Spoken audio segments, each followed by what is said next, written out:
എല്ലാ കൂട്ടുകാർക്കും കാസിം ബായ് വ്ളോഗ്സിന്റെ ഹൃദയം നിറഞ്ഞ ബലിപെരുന്നാൾ ആശംസകൾ. കൂട്ടുകാരെ, അങ്ങനെ പറഞ്ഞു തന്നപ്പോഴത്തേക്കും നമ്മുടെ വലിയ പെരുന്നാൾ ഇങ്ങോട്ട് എത്തിയിട്ടോ. ഞാൻ വലിയ പെരുന്നാൾ എന്നാണ് പറഞ്ഞത് അല്ലേ? ശരിക്കും എന്താണ്, വലിയ പെരുന്നാൾ എന്നാണോ ബലി പെരുന്നാൾ എന്നാണോ? നിങ്ങൾ എന്താ ശരിക്കും അതിന്റെ ഒരു ഉത്തരം ഒന്ന് പറഞ്ഞു തരണേ. എനിക്ക് എപ്പോഴും സംശയമുള്ള കാര്യമാണ്. കുറെ ആൾക്കാർ മെസ്സേജ് വിടുന്ന വലിയ പെരുന്നാൾ ആശംസകൾ, ചില ആൾക്കാർ ബലി പെരുന്നാൾ ആശംസകൾ എന്നാട്ടോ. ശരിക്കും എനിക്ക് തോന്നുന്നത് ബലി പെരുന്നാൾ എന്നാണ്. ബലിതർപ്പണവുമായി ബന്ധപ്പെട്ടിട്ടുള്ള ഒരു പെരുന്നാളല്ലേ, അപ്പൊ അത് ബലി പെരുന്നാൾ എന്ന് തന്നെയായിരിക്കും കേട്ടോ. അങ്ങനെ ഒരു കുപ്പായം മുണ്ടൊക്കെ എടുത്തിട്ട് ഞാൻ പോവാട്ടോ.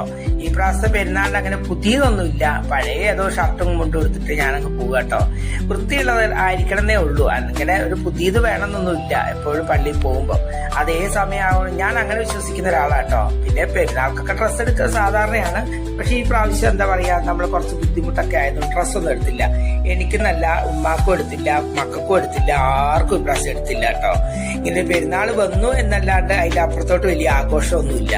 പറഞ്ഞു വരുന്ന എന്താ അറിയാവോ, പെരയില് വേറെ ആരുമില്ല, ഞാൻ മാത്രമേ ഉള്ളൂ. ഉമ്മച്ചിക്ക് കഴിഞ്ഞ ദിവസം സുഖമല്ലാണ്ടായിട്ടേ പെങ്ങള് വേണ്ട ഉമ്മാനെ കൂട്ടിക്കൊണ്ട് പോയി. അങ്ങനെ പള്ളി കഴിഞ്ഞ് വന്നപ്പോഴും എനിക്ക് എന്തോ ഒരു മൊത്തത്തിൽ മൂകത കേട്ടോ. അങ്ങനെ എന്തായാലും ഞാൻ വാതിലെല്ലാം തുറന്നിട്ട് ഞാൻ എന്തെങ്കിലും കഴിക്കാൻ ഉണ്ടാക്കുകയാണ്. വേറെ ഒന്നും ഇല്ലായിരുന്നു ഒന്ന് കഴിക്കാൻ. അപ്പോഴാണ് നമ്മളെ അടുത്ത് നാള് മേടിച്ചൊരു മാഗിയുടെ പാക്കറ്റ് ഉണ്ടായിരുന്നു കേട്ടോ. അപ്പൊ അതുകൊണ്ട് ഞാൻ പെട്ടെന്നൊരു സ്നാക്സ് പോലെ ഉണ്ടാക്കിയിട്ട് കഴിക്കുകയാണ്. കൂടെ നമ്മുടെ ചങ്ങായിയായ കട്ടൻ ചായ ഉണ്ട് കേട്ടോ. കട്ടൻ ചായ ഇല്ലാതെ എന്ത് പെരുന്നാള്. അപ്പൊ കുറച്ച് ഇപ്പൊ വീട്ടിൽ എന്തൊക്കെയോ തിന്നാൻ തോന്നിയേ. അപ്പൊ ഞാന് ഇന്നലെ നമ്മുടെ തെങ്ങേന്ന് വീണ് തീയം മൂക്കാത്തൊരു തേങ്ങ ഉണ്ടായിരുന്നു, അത് പൂളി എടുത്തിട്ട് അതും വെല്ലവും കൂടി കഴിച്ചിട്ടോ. രണ്ടും ഭയങ്കര ഒരു കോമ്പിനേഷൻ ആട്ടോ. അതിനെ കഴിച്ചപ്പോഴത്തേക്ക് ഇതാ ഉച്ചയായേ.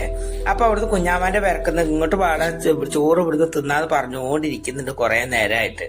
അപ്പൊ എനിക്ക് കുറച്ച് അലക്കാനും മറ്റുള്ള പരിപാടിയൊക്കെ ഉണ്ടായിരുന്നു. അപ്പൊ അതെല്ലാം കഴിഞ്ഞപ്പോഴേ ഞാൻ അങ്ങോട്ടേക്ക് പോവാട്ടോ.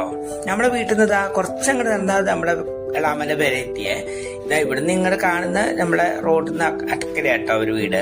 ഞാൻ നമ്മളെ കഴിഞ്ഞ ദിവസം റോഡിന്റെ വീഡിയോ കാണിച്ചു തന്നില്ലായിരുന്നോ? കുറെ കൂട്ടുകാർ കണ്ടിട്ടായിരുന്നു നമ്മുടെ പുതിയ റോഡിന്റെ വിശേഷം.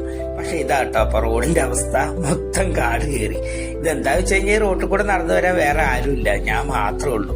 കാരണം ഈ അങ്ങേ ഭാഗത്ത് കൂടെ റോഡുള്ളതുകൊണ്ട് ഈ റോഡ് ആരും യൂസ് ചെയ്യുന്നില്ല കേട്ടോ. നല്ല കാടായി.